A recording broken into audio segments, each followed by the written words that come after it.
ജലപ്രളയം. കർത്താവ് നോഹയോട് അരുളിച്ചെയ്തു, നീയും കുടുംബവും പെട്ടകത്തിൽ പ്രവേശിക്കുക.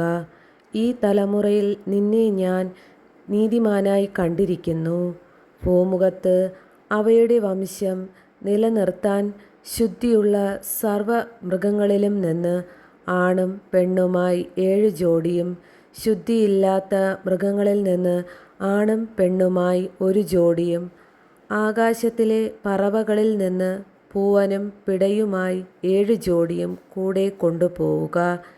7 ദിവസവും കൂടി കഴിഞ്ഞാൽ 40 രാവും 40 പകലും ഭൂമുഖത്തെല്ലാം ഞാൻ മഴ പെയ്യിക്കും.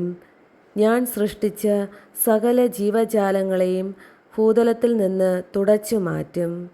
കർത്താവ് കൽപ്പിച്ചതെല്ലാം നോഹ ചെയ്തു. നോഹയ്ക്ക് 600 വയസ്സുള്ളപ്പോഴാണ് ഭൂമുഖത്ത് വെള്ളപ്പൊക്കമുണ്ടായത്. വെള്ളപ്പൊക്കത്തിൽ നിന്നും രക്ഷപ്പെടാൻ നോഹയും ഭാര്യയും പുത്രന്മാരും അവരുടെ ഭാര്യമാരും പെട്ടകത്തിൽ കയറി. ദൈവം കൽപ്പിച്ചതുപോലെ ശുദ്ധിയുള്ളവയും അല്ലാത്തവയുമായ മൃഗങ്ങളും പക്ഷികളും ഇഴജന്തുക്കളും ആണും പെണ്ണുമായി ഈ 2 വീതം നോഹയോടുകൂടെ പെട്ടകത്തിൽ കയറി. 7 ദിവസം കഴിഞ്ഞപ്പോൾ ഭൂമിയിൽ വെള്ളം പൊങ്ങിത്തുടങ്ങി. നോഹയുടെ ജീവിതത്തിൻ്റെ 600-ാം വർഷം 2-ാം മാസം 17-ാം ദിവസം അഗാധങ്ങളിലെ ഉറവകൾ പൊട്ടിയൊഴുകി. ആകാശത്തിൻ്റെ ജാലകങ്ങൾ തുറന്നു. 40 രാവും 40 പകലും മഴ പെയ്തുകൊണ്ടിരുന്നു. അന്നുതന്നെ നോഹയും ഭാര്യയും അവൻ്റെ പുത്രന്മാരായ ഷേം, ഹാം, യാഫത്ത് എന്നിവരും അവരുടെ ഭാര്യമാരും പെട്ടകത്തിൽ കയറി. അവരോടൊത്ത് എല്ലാ ഇനം വന്യമൃഗങ്ങളും കന്നുകാലികളും ഇഴജന്തുക്കളും പക്ഷികളും പെട്ടകത്തിൽ കടന്നു. ജീവനുള്ള സകല ജഡത്തിലും നിന്ന് ഈ 2 വീതം നോഹയോടുകൂടി പെട്ടകത്തിൽ കടന്നു. സകല ജീവജാലങ്ങളും നോഹയോടും ദൈവം കൽപ്പിച്ചിരിക്കുന്നതുപോലെ ആണും പെണ്ണുമായാണ് അകത്തു കടന്നത്. കർത്താവ് നോഹയെ പെട്ടകത്തിലടച്ചു. വെള്ളപ്പൊക്കം 40 നാൾ തുടർന്നു. ജലനിരപ്പ് ഉയർന്നു. പെട്ടകം പൊങ്ങി ഭൂമിക്ക് മുകളിലായി. ഭൂമിയിൽ ജലം വർദ്ധിച്ചുകൊണ്ടേയിരുന്നു. പെട്ടകം വെള്ളത്തിനു മീതെ ഒഴുകി. ജലനിരപ്പ് വളരെ ഉയർന്നു. ആകാശത്തിൻ കീഴെ തല ഉയർത്തി നിന്ന സകല പർവ്വതങ്ങളും വെള്ളത്തിനടിയിലായി. പർവ്വതങ്ങൾക്ക് മുകളിൽ 15 മുഴം വരെ വെള്ളമുയർന്നു. ഭൂമുഖത്ത് ചരിക്കുന്ന എല്ലാ ജീവജാലങ്ങളും പക്ഷികളും കന്നുകാലികളും കാട്ടുമൃഗങ്ങളും ഇഴജന്തുക്കളും മനുഷ്യരും ചത്തൊടുങ്ങി. കരയിൽ വസിച്ചിരുന്ന പ്രാണനുള്ളവയെല്ലാം ചത്തു.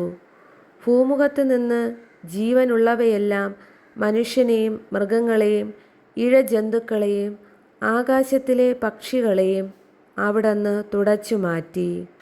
നോഹയും അവനോടൊപ്പം പെട്ടകത്തിലുണ്ടായിരുന്നവരും മാത്രം അവശേഷിച്ചു. വെള്ളപ്പൊക്കം 150 ദിവസം നീണ്ടുനിന്നു.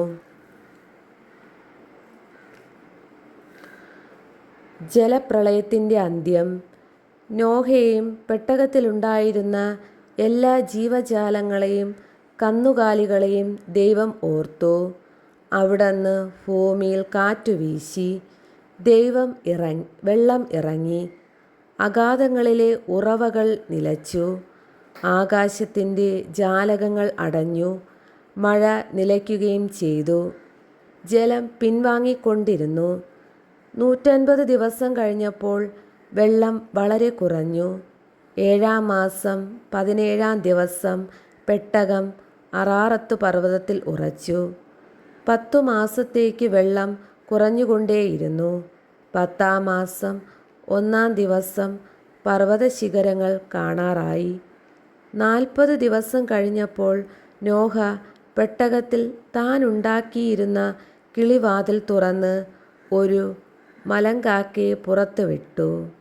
വെള്ളം വറ്റുവോളം അത് അങ്ങുമിങ്ങും പറന്ന് നടന്നു. ഭൂമിയിൽ നിന്ന് വെള്ളമിറങ്ങിയോ എന്നറിയാൻ അവൻ ഒരു പ്രാവിനെയും വിട്ടു. കാലുകുത്താൻ ഇടം കാണാതെ പ്രാവ് പെട്ടകത്തിലേക്ക് തന്നെ തിരിച്ചു വന്നു.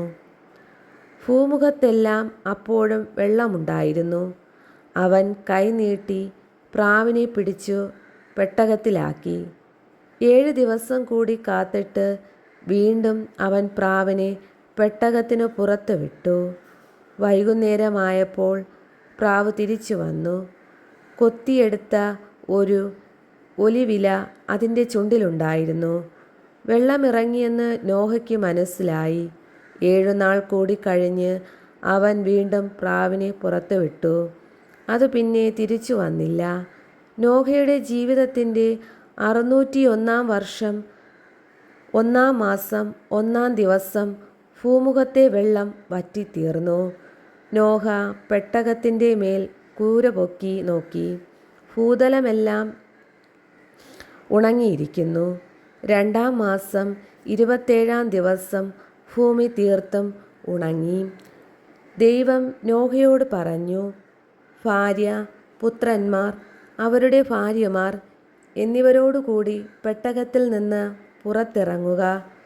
പെട്ടകത്തിലുള്ള പക്ഷികളെയും മൃഗങ്ങളെയും ഇഴജന്തുക്കളെയും എല്ലാം പുറത്തു കൊണ്ടുവരുക.